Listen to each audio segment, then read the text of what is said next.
আসসালামু আলাইকুম। তো বাজে 2:44, বের হয়েছি চিটাগাং যাওয়ার জন্য। বের হওয়ার কথা ছিল 10টার দিকে।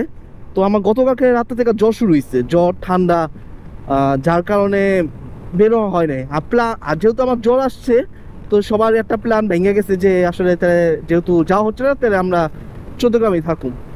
পরে ওষুধ খাইছি, ওষুধ খাওয়া দেখছি একটু রিকভার হয়েছি।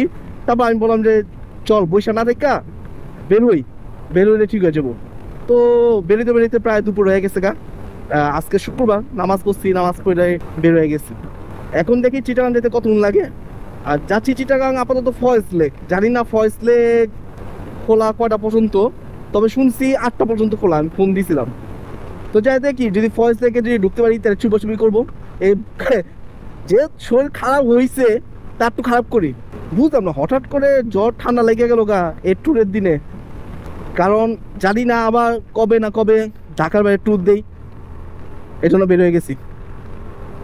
যত শরীর খারাপ হোক, যদি ফয়েজ থেকে যদি এন্ট্রি না নিতে পারি সামাও, তাহলে আমরা পতেঙ্গা চলে যাব। পতেঙ্গা গিয়ে কতক্ষণ ঘুরে টুরে আবার ব্যাক করে দেব।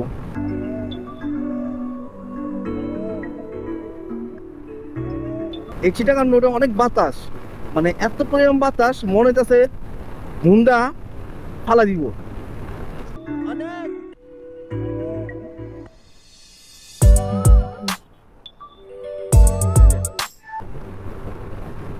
দুইটা মিলে রেস্ট রাখছে, কে আগে যেতে পারে এরকম করতেছে।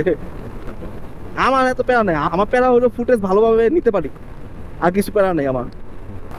আজকে আমার ডিউটি ছিল, মানে অফিসে ডিউটি ছিল, আজকে আমি ছুটি নিচ্ছি। তো এই ছুটি দিয়ে আসলে ট্যুর দিতেছি। বাইক রোদে চালালে অনেক কষ্ট লাগে, মানে শরীর গরম হয়ে যায়, ঘেমে যায়, এর অবস্থা। রাত্রে যে ঢাকাতে চলে কুমিল্লা আসতাম, এতটা কষ্ট লাগে নাই। একটু জ্যাম পাইছিলাম। জ্যাম বলতে কি গাড়ির চাপ, মানে গাড়ি যে থাইম আছে এরকম জ্যাম না, জাস্ট খালি গাড়ির চাপ, ওভারটেক করতে হয়েছে। আর এমনি ঠান্ডাই লাগছিল, কিন্তু দিনের বেলা একটা প্রবলেম হয়েছে রোদ অনেক। তবে আমি এটাই বলবো যে এই চিটাগাং রোড হাইওয়েতে যারা রাত্রে আসবেন অবশ্যই ফগ লাইট ব্যবহার করবেন, অবশ্যই। কারণ যে পরিমাণ অন্ধকার, আমার যে মিনি ফগ লাইট অল্পতে কাজ হয়েছে, কিন্তু ফগ লাইট ছাড়া আসলে অনেক প্রবলেম। রাস্তা কিচ্ছু দেখা যায় না ফগ লাইট ছাড়া। কি আর করবো, নিটো করবো না, কি আরে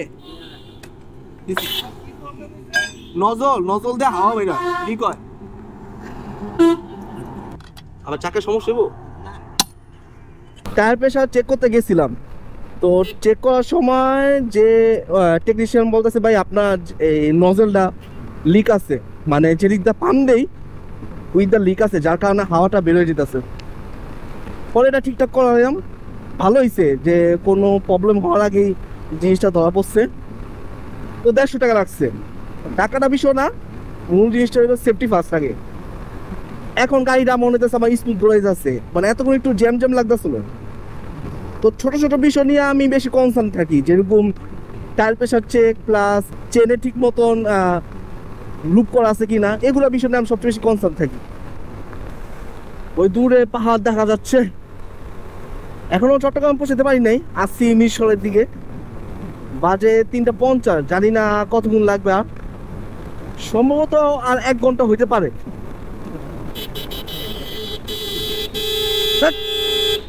পাগল নাকি, গল্প করে যেতেছে, কি একটা অবস্থা। গাড়ি 100 চলতেছে, গল্প করে বাড়িতেছে। কমন সেন্স বলে কিছুই নাই মানুষদেরকে। ছোট মানে হুন্ডা থেকে থামানো গেছে, যদি একটা বড় গাড়ি হইতো এটা পসিবল হইতো থামানো গাড়ি। ওয়েলকাম চট্টগ্রাম। তো চট্টগ্রামে পৌঁছে গেলাম, আর বেশি দূর নাই, আর সম্ভবত 3 কিলো। চলে আসছি ফয়েজ লেক, একদম মেন গেটে।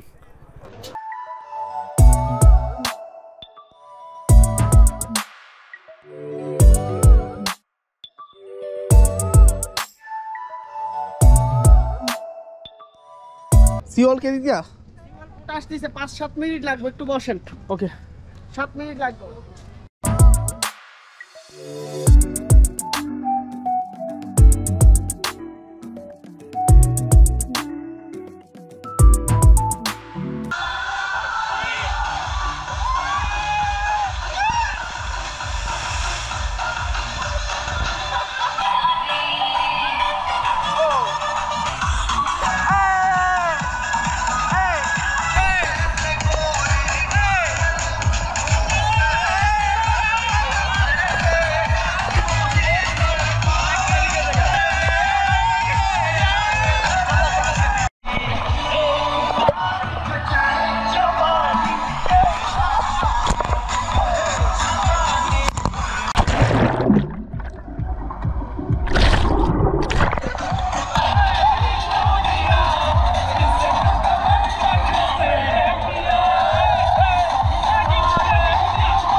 সন্ধ্যা হয়ে গেছে, তো আমাদের এখন বিদায় নিতে হবে।